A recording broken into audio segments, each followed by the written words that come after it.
I'm going to quickly go over what all the parts are and what I call them so you can understand my diagrams. So this, I call this the strut, or one of the struts. Those are the two struts. And this wooden piece right here is what I call the bracket.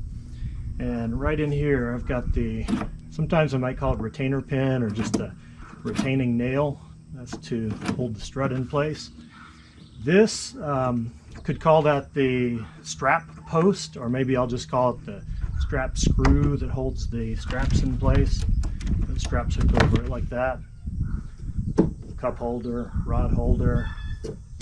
Here's the hole, the oar lock right here, oars.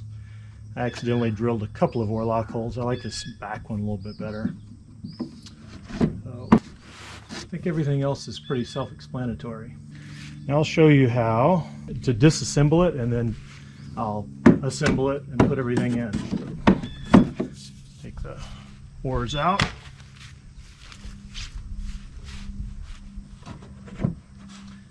And I'm just going to put everything in one side. I'll store this inside that. So I don't really need these. I added these later on. You know, I was kind of hoping the tension between the two sides of the hull would hold this in place, and it usually does. But if I'm rowing really hard, sometimes this pops out, so I added this extra pin here. So I guess I'll just stick that there for storage.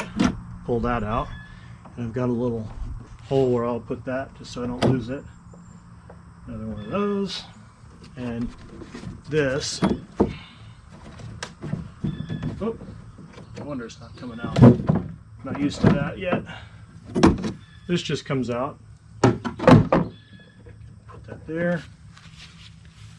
Same thing on the back.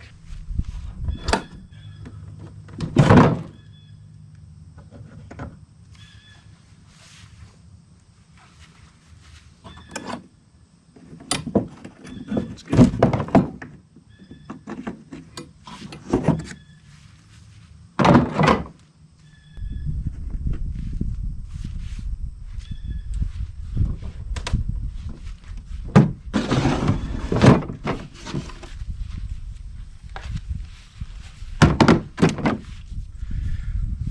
So everything stores like that. I was thinking about making the oars just a little bit shorter so they fit down inside here a little bit better, but I think that's okay.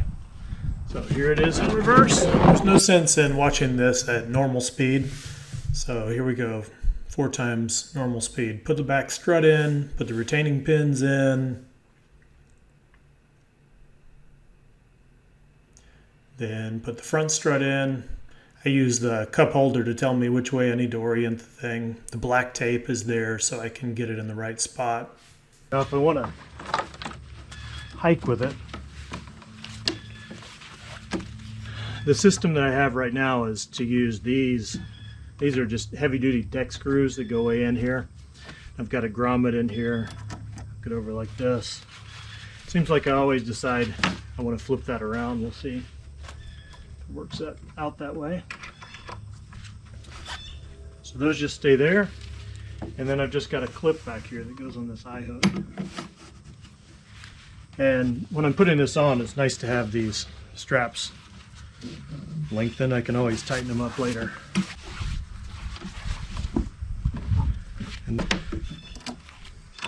time for the seat.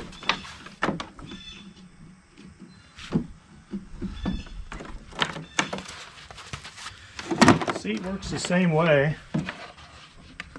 I've got webbing that I used. You could use rope.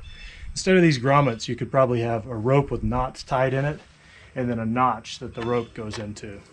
But I had grommets and I had webbing. It works well.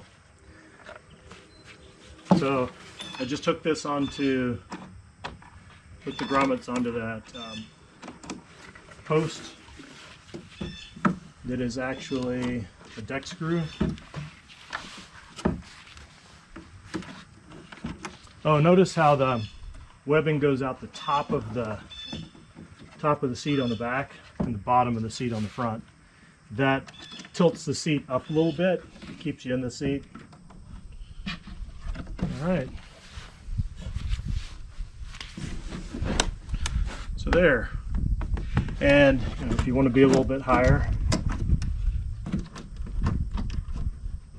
tighten that up a bit. And if you want to keep your feet out of the water, you just put them over here.